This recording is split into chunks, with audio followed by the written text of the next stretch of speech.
Hello, and welcome to the Ninth Circle. Spawn, Issue 1, May 1992. We begin with Spawn descending back down to Earth, as upon his death, he had made a deal with the devil Malbolgia to see his wife Wanda again.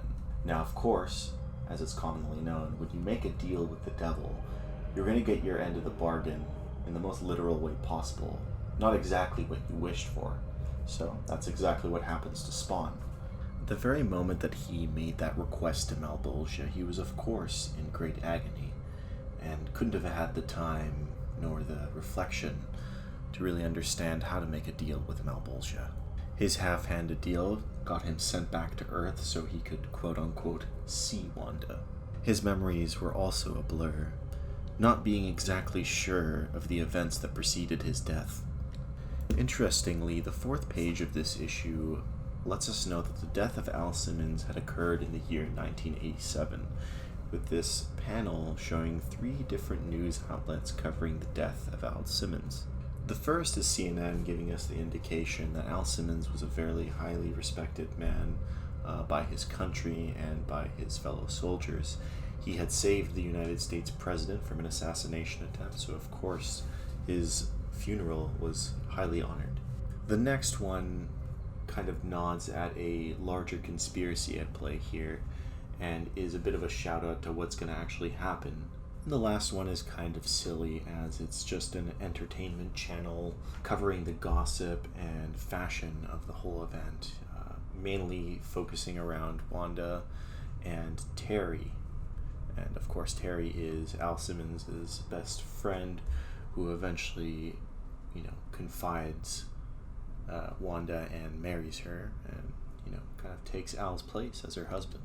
We also see Spawn's power meter for the first time here.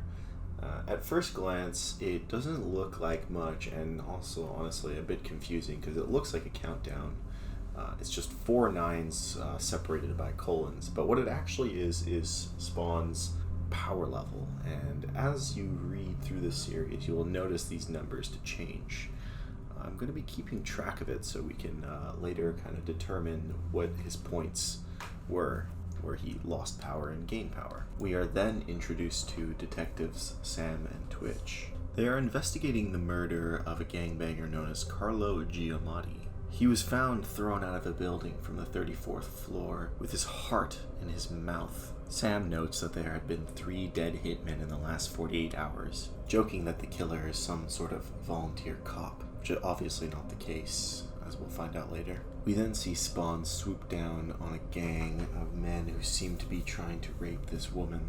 He tells them to get out, or they're all dead. One of the goons comments that Spawn looks like one of those young bloods, which is actually our second reference to the young bloods thus far. And I'll be perfectly honest, I actually have no idea who the young bloods are, or at least I haven't really read any of their comics. I know they're in sort of loosely the same universe as Spawn, but that's about it.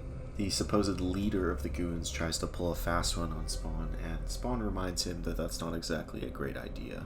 He moves on to the rest of them, and of course they stand no match for him, so, they just get blasted by his necroplasm. Spawn attempts to comfort the woman after, who was being attacked by those men, but of course she's still in shock and terribly afraid of him as well. And then Spawn begins to completely trip out and just have a vision of his wife Wanda, and it's just a nightmarish trip until he kind of comes back to his senses. And it's actually funny, he's being cradled by the woman who was attacked. On the next page we get another one of these panels with the news channels kind of talking about current events, and we see it's the year 1992, which means 5 years have passed since the death of Al Simmons. As Spawn is walking back down through the dark alley, he kind of recollects that vision he had, and it's still very clear to us that Spawn has a great deal of amnesia. He can't remember who his wife is or what her name was, but he remembers that they were husband and wife. He knows he's alive, but for some reason he can't feel it. The last 5 years have passed him by in a haze. He feels that something is also up with his costume, and he just wants to get away from it, to take it off. He takes off his mask and then his gloves, and as he sees the dead skin on his hands, he is completely horrified.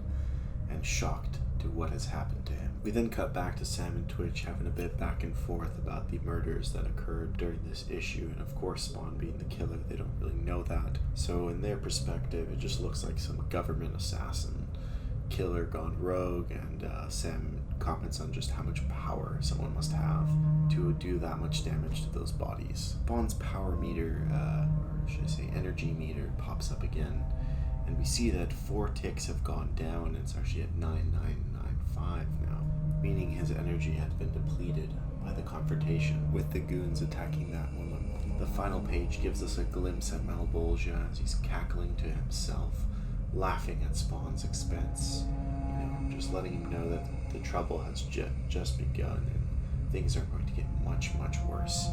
And next issue will be introduced to the Violator.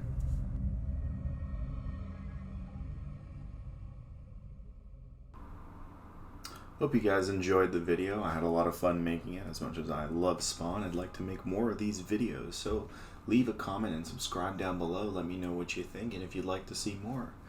Have a great one.